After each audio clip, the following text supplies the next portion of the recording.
You're not a control freak. You're someone who never felt safe. Control became your way to survive, but now it's also keeping you stuck. Let's talk about why you always feel the need to control everything and how to finally feel safe without it. Because healing isn't letting go in a forced way. It's about helping your nervous system trust that it's safe to relax.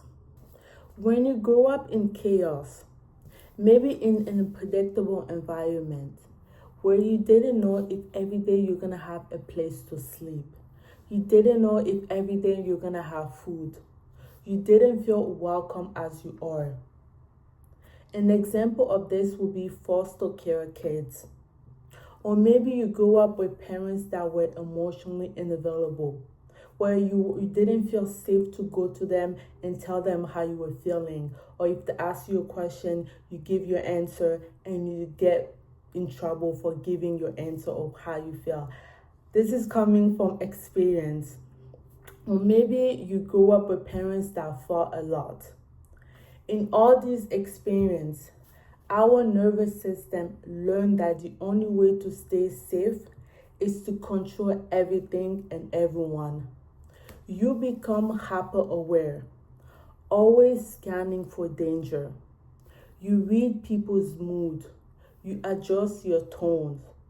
You always try to make everything okay. This is not control. This is survival. And as adults, when things don't go as planned, our brain still goes, fix it, control it, predict it.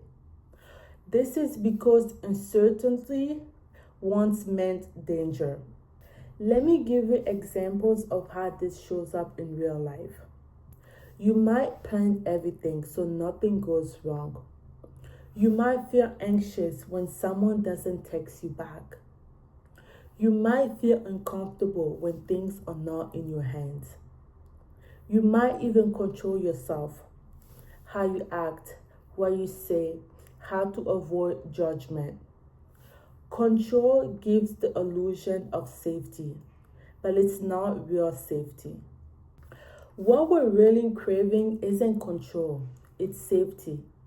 Safety in our body, safety in our relationships, safety in not knowing what comes next. Because you can't force safety by controlling everything. It's exhausting.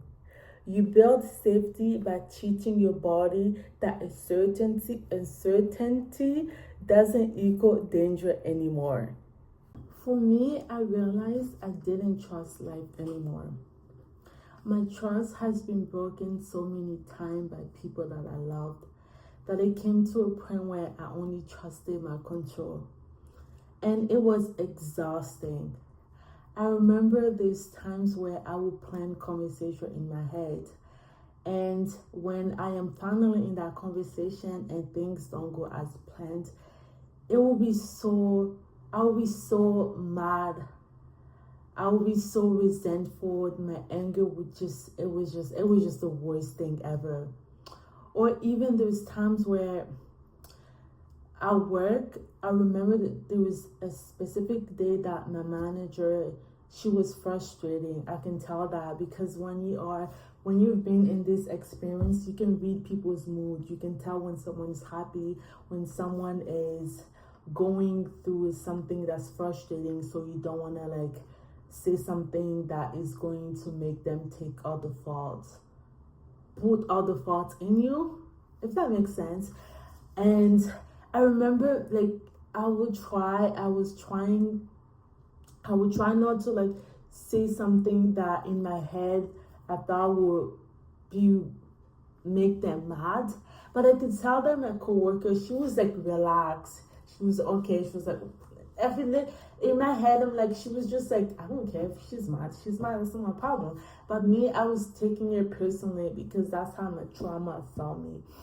And also, I remember it was just I remember where my mom would be mad, and if I say something, for example, this is just an example, but what is happening. That's what happened. But an example of like, if she's mad and I go to her and be like, what we're gonna eat, and she's just gonna she will get super, super mad and start yelling at me. And I'm like, I feel like those experiences, they taught me to like, I have to control everything. I have to make sure that I say the right thing.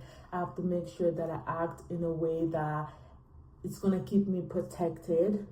And the reason why I am saying this and I'm sharing my story is because I just know that I'm not alone. Maybe it's in a different way, but I know that I'm not alone of going through all these things, that what trauma happened to you, what happened to you made you, it basically changed the way we deal with life. We become super hyper aware.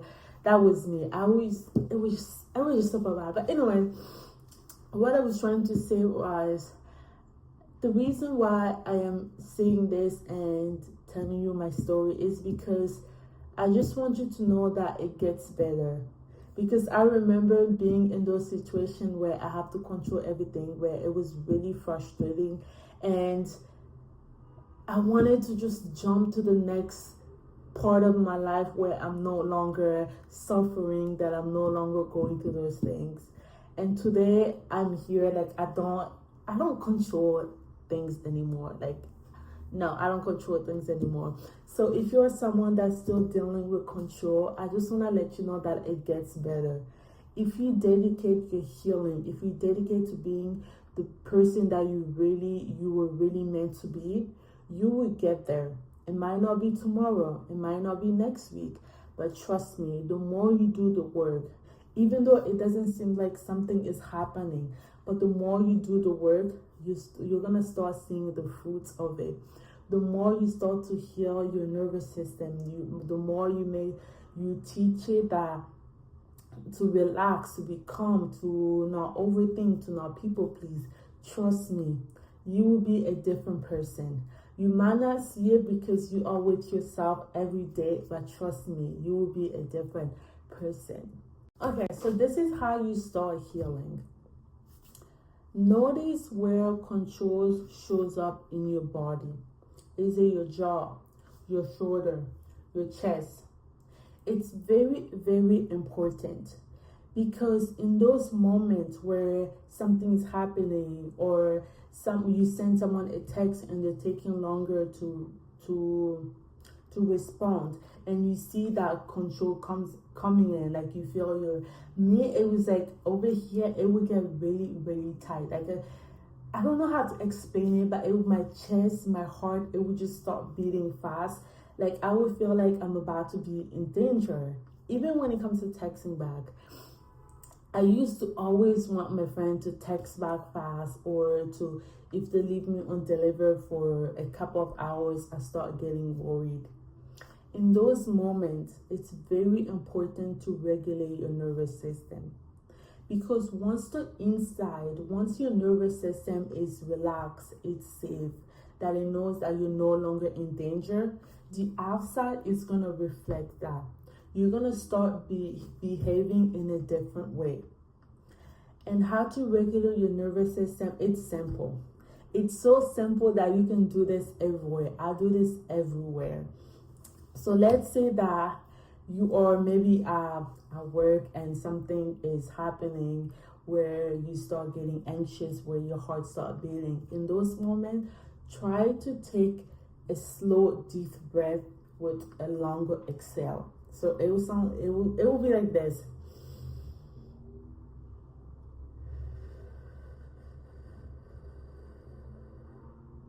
When you take a slow breath and a longer exhale, you are slowing down your heart rate. And when your heart slows down, your nervous system relaxes, because it knows that, okay, she's safe, nothing is happening. And then when you do that, there's a phrase that I always say to myself, and it had helped me, and I just want to give it to you. The phrase is, you just repeat in yourself. This could be in your head or out loud when you're alone. So after taking the breath and exhaling, you just want to repeat to yourself, I'm safe, I'm safe. I'm safe right now. I'm safe. And just do it until you feel your body softening and your heart rate starts slowing down and you feeling a little bit better. So this is how it will sound all together. This is how it will look like all together. So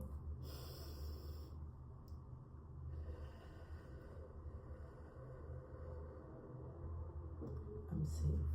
I'm safe. I'm safe.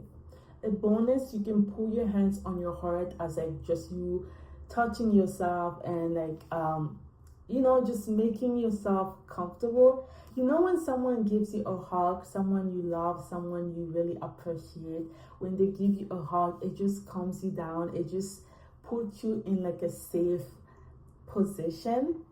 That's what I use my hands for, because when you put your hands in your heart and you're talking to yourself, it's like you giving yourself a hug. You can even give yourself a hug. So you can do this and then just repeat to yourself, I'm safe, I'm safe, I'm safe. You can do this for as long as you want until your nervous system feels calm. And when it feels calm, you can continue with your day.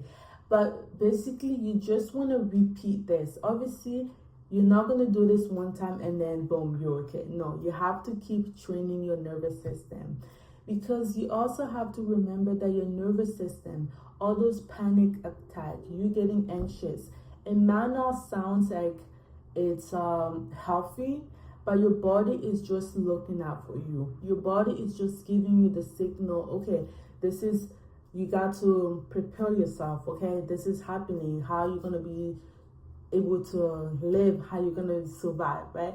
That's what it is. Obviously, it's not healthy, but you also have to remember that all these patterns, they once kept you safe. For me, I used to get so mad at myself when I used to be a people pleaser, when I would let people walk over me. But then when I started learning more about myself, about my trauma, I became to started seeing myself in a different way. Instead of me getting mad when, for example, I let people walk over me, I would just talk to myself and be like, okay, what we did, I know you feel like you need to do that, but you don't need to do that anymore. Just keep doing that. Just keep retraining your nervous system. I'll start with big stuff. Again, coming from someone who's been through this, when I started healing, I just wanted to jump to the next chapter where things are perfect. So I also found myself where like every day I would try to do inner work. I would journal, I would talk to my therapist, I would read books, and it became really as like a chore. And healing, you don't want to make it as a chore. You want to make it something more enjoyable. So you want to start small. That's why you need to start practicing releasing control in tiny ways. For example, letting someone plan something. For example, if you always are the one that is the caregiver of the group, let someone plan something and you just be there and relax until they ask you, oh, Jasmine, do you want to jump in? What do you think? Then you can talk. But if they don't, just try it for one time. I know it's going to be hard because your nervous system thinks that you need to do those things. This is also important. Everything that you've been doing to keep yourself safe, your nervous system, your body thinks that you need to do those things. So when you don't do it, it's like an alarm going in your body saying, okay, she's not doing this. What is happening? We have to make her do this. Just like overthinking and like you have to do it because your body thinks that you need to do it to survive. But of course, you know that you don't need to control it. You don't need to control anything in your life. You just have to relax and be the feminine woman that you are. And that's what you need to do. Start practicing releasing control in tiny ways. The part of you that learned to stay in control, she still thinks she's protecting you. This is where reparenting yourself comes in. You have to talk to her. You have to let her know that she's not in control anymore. She doesn't have to manage everything anymore. that the adult you is here to save her. You're here to protect her. If you watch my latest video, I give an example of the government putting you in charge of a child who went through a lot of trauma. If we bring back that example, now that you are with that child, would you tell that child, oh, get over whatever you're going through, your parents are gone, okay, and then what? Get life. Or why are you being so sad? It's okay, it happened. Would you be that rough or that mean? I'm guessing no. You have to do the same thing with yourself. You have to treat yourself as that little kid that went to those trauma, because the little child, that's why this channel is called my inner glow up, because that little child is still inside of you. Your nervous system still thinks, your body still thinks that you were probably 6, 7, or whatever age you were when you were going through those stuff. So it's so important for you to be gentle with yourself, to reparent yourself. If you didn't get love, if you didn't get a compliment, if you didn't get that gentle parenting, now you have a chance to gentle reparent yourself. Talk to yourself just like how you would talk to that child that went through those trauma, because you deserve that. You deserve to feel safe. So reparent yourself. If it's compliment that you need, look at yourself in the mirror every day and tell yourself you're so beautiful, you're so pretty. I do this to myself. I don't think it's weird, but maybe to people that never went through it, but I did not grow up getting compliment that you're so pretty, you're so pretty. I never got that. So now that whenever I get a chance, I will look at myself in the mirror and tell myself, you're so beautiful, you're so pretty, because I have to retrain my nervous system to know that, yes, I am pretty. Yes, I am beautiful. So control isn't who you are. It's what you learn to survive. I know you might think this is who you are because this is what you do, but no. Trauma made you that way. Trauma rewire our brain.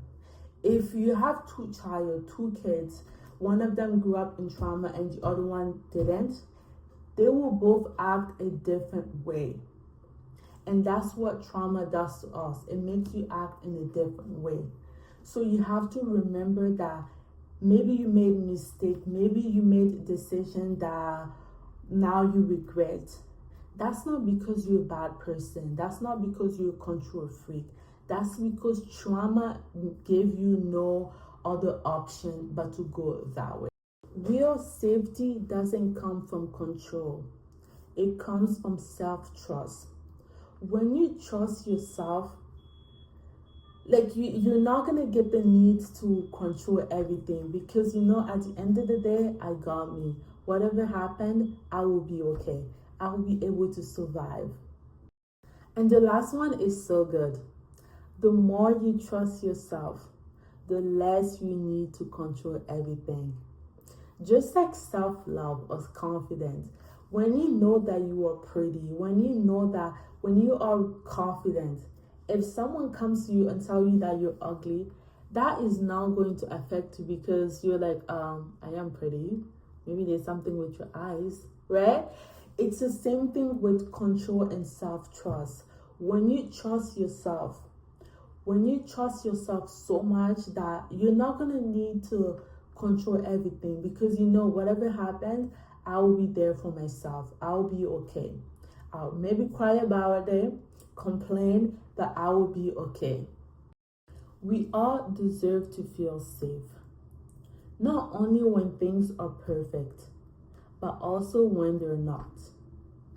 Have fun practicing these tools. Be safe, and I'll see you in the next video. Bye.